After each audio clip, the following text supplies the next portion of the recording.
धनबाद का, जहां हमारे साथ संवाददाता शरद चंद्र मौजूद है। शरद, बताएंगे कि आज धनबाद में ऐसे कौन कौन से मुद्दे हैं जो छाए रह सकते हैं। शरद।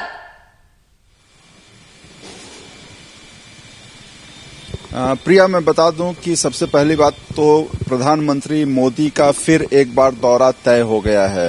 वो 1 मार्च को धनबाद आने वाले हैं और ये दौरा तय हुआ। हालांकि अभी तक प्रशासनिक जानकारी नहीं मिली है, लेकिन भाजपा और उसके जो भाजपा के बड़े नेता हैं उनका कहना है कि प्रधानमंत्री 1 मार्च को धनबाद आ सकते हैं और वो फिर यहाँ पर हिंदुस्तान उर्वरक रसायन लिमिटेड जो हर्ल है सिंदरी में, जिसका शिलान्यास भी प्रधानमंत्री मोदी ने किया था, उसका लोकार्पण करने वाले हैं और उसके लिए वो आ सकते हैं। इसमें एक बात मैं और बता दूं प्रिया कि पीएम मोदी का दौरा इससे पहले 3 बार टल चुका है। वो पहली बार जो है 13 जनवरी को आने वाले थे और उस समय उनका दौरा टला। फिर 27 जनवरी को फिर उनका दौरा टल गया किसी वजह से।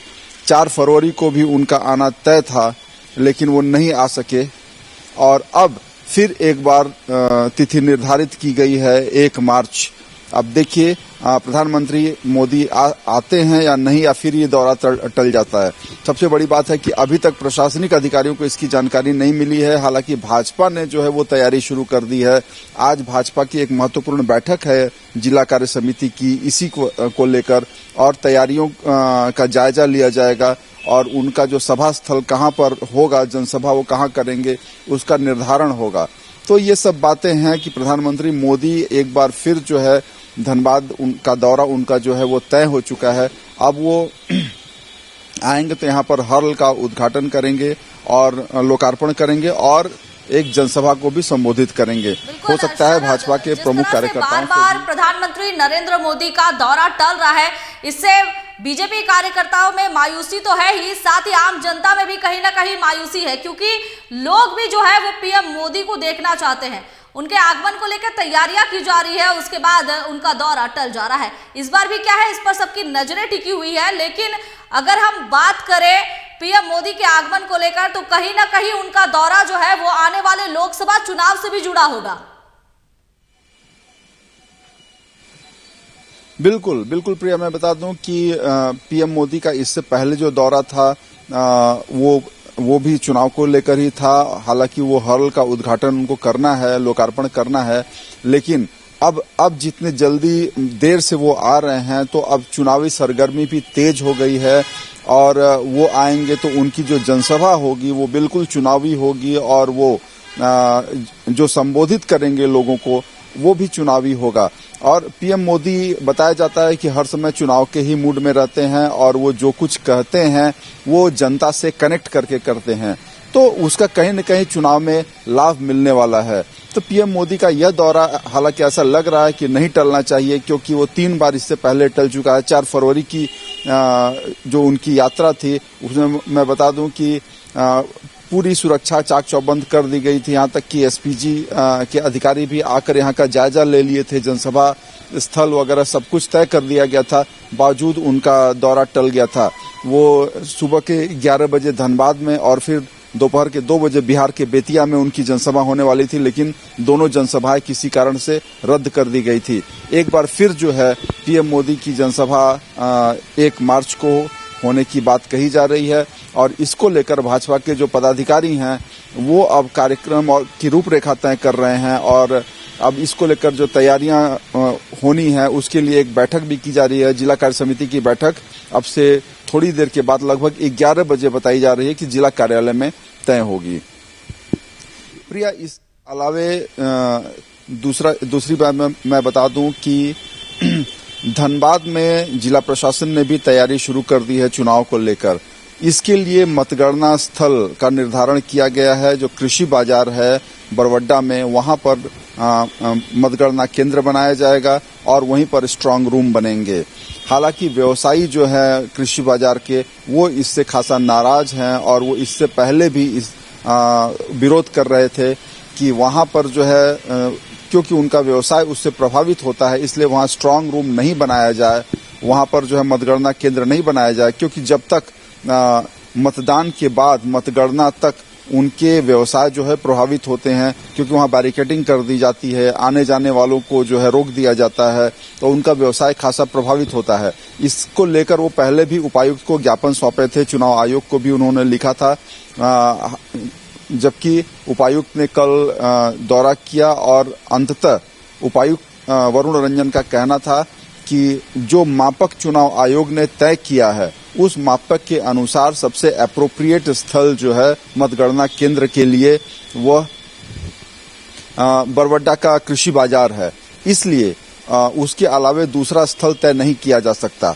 तो इसको लेकर अब एक वैकल्पिक व्यवस्था की बात कही जा रही है। आज नगर आयुक्त जो है वो जाएंगे, वहां का उस क्षेत्र का स्थलीय निरीक्षण करेंगे और देखेंगे कि वैकल्पिक रास्ता दूसरे स्थान से कैसे किया जा सकता है ताकि व्यवसाय भी ज्यादा प्रभावित नहीं हो। तो इसको लेकर भी हमारी नजर इस पर बनी रहेगी। प्रिया, तीसरी बात मैं एक और बता दूं कि अब धनबाद में जो है चिटाही धाम, जो रामराज मंदिर चिटाही धाम है, वहां पर एक स्नेह स्मृति उद्यान का निर्माण बीसीसीएल के द्वारा किया जाएगा। इसको लेकर शिलान्यास कल कर दिया गया है और यह उद्यान जो है बीसीसीएल के सीएसआर फंड के से होगा और इससे क्या है, कहीं न कहीं कोल्ड टूरिज्म को बढ़ावा मिलेगा।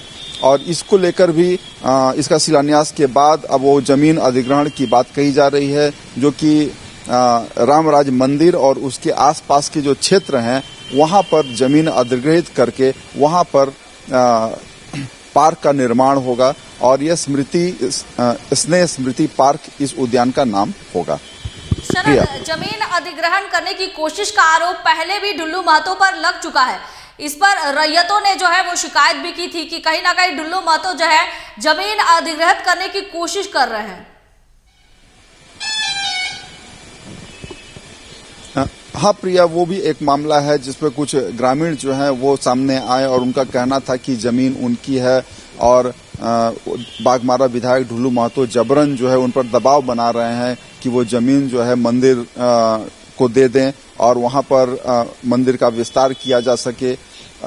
हालांकि इसको लेकर जो है जिला प्रशासन के द्वारा जांच कराई गई है और उसकी नापी कराई जा रही है और उसके नाप होने के बाद यह स्पष्ट हो पाएगा कि वो जमीन किसकी है। वो जो रैयत जो इस पर जो दावा कर रहे हैं जमीन उनकी है या उनके अलावे किसी और की है, तो इसको लेकर तैयारी की जा रही है। हालांकि जो उद्यान बनाने का मामला है, ये जो शिलान्यास जिसका किया गया है, यह जमीन जो है यह बीसीसीएल के क्षेत्र की है, बीसीसीएल की है और बीसीसीएल की भी मंशा है कहीं न कहीं कोल्ड टूरिज्म को बढ़ावा देना।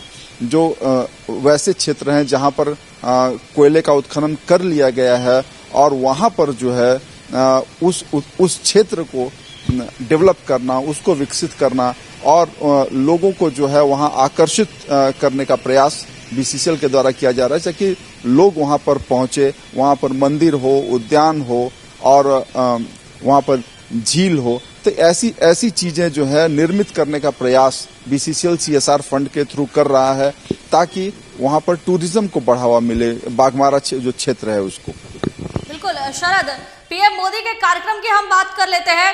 क्या पीएम मोदी यहां जनसभा करेंगे? क्योंकि पिछले बार तो कार्यक्रम उनका तय था, इस बार नई खबर अभी सामने आ रही है कि प्रधानमंत्री नरेंद्र मोदी का एक बार फिर से धनबाद दौरा है। तो क्या एक बार फिर से वो जनसभा की तैयारी जो है वो जिला प्रशासन करेगी? क्या बीजेपी की तरफ से आपको ऐसी कुछ जानकारी मिल पाई है? बिल्कुल प्रिया, मैं बता दूं कि पीएम मोदी जब हल का लोकार्पण करेंगे उसके बाद उनका जो कार्यक्रम, जैसा जो पिछला कार्यक्रम बनाया गया था वही कार्यक्रम इस बार भी होगा और सिर्फ तिथि में जो है वो बदलाव की गई है। बाकी जो सब कुछ जिस तरह से था वैसे ही रहेगा। जैसा कि भाजपा के जो पदाधिकारी हैं वो बता रहे हैं कि वो हल का उद्घाटन करेंगे और करने के बाद एक रोड शो किया जाएगा और वो रोड शो करते हुए 8 लेन रोड से बरवड्डा एयरपोर्ट पहुंचेंगे और बरवड्डा एयरपोर्ट पर ही जनसभा को संबोधित करेंगे और जनसभा को संबोधित करने के बाद फिर वो यहां से उड़ जाएंगे रांची के लिए।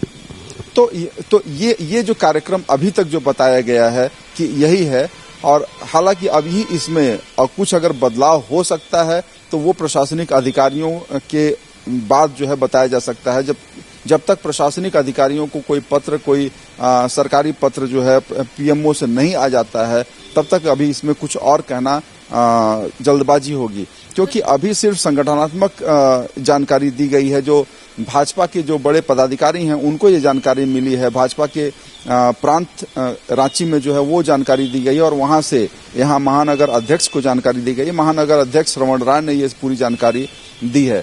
अब ये देखना होगा कि जिला प्रशासन के बाद के पास जो है पीएमओ का पत्र कब तक पहुंचता है और पत्र पहुंचने के बाद ही उसकी तैयारी जो है जिला प्रशासन करेगी। क्योंकि इससे पूर्व मैं बता दूं कि यहाँ पर जो है एसपीजी जो है वो आकर पूरा निरीक्षण किया, स्थलीय निरीक्षण किया गया और पीएम मोदी का कार्यक्रम कहाँ से कहाँ तक चलेगा, रोड शो कहाँ से कहाँ तक होगा, ये सब कुछ तय कर लिया गया था। और उसके बाद अंतिम समय में किसी कारणवश पीएम मोदी का कार्यक्रम जो है वो रद्द कर दिया गया। तो इस वजह से जिला प्रशासन जो है उसकी जो पूरी तैयारियां थी वो उसी प्रकार से होगी। जिला प्रशासन ने एक जो प्लान चॉकआउट किया था वो ऑलरेडी किया हुआ है। अब उसमें देखना है कि पीएमओ से उसके लिए और क्या दिशा निर्देश आते हैं और पीएमओ से जो दिशा निर्देश आएंगे और भाजपा संगठन जो है वो जिस प्रकार से कार्यक्रम की रूपरेखा तय करेगी, इन दोनों के बाद ही जिला प्रशासन वो तैयारियों को अपना अंतिम अमली जामा जो है पहनाएगा।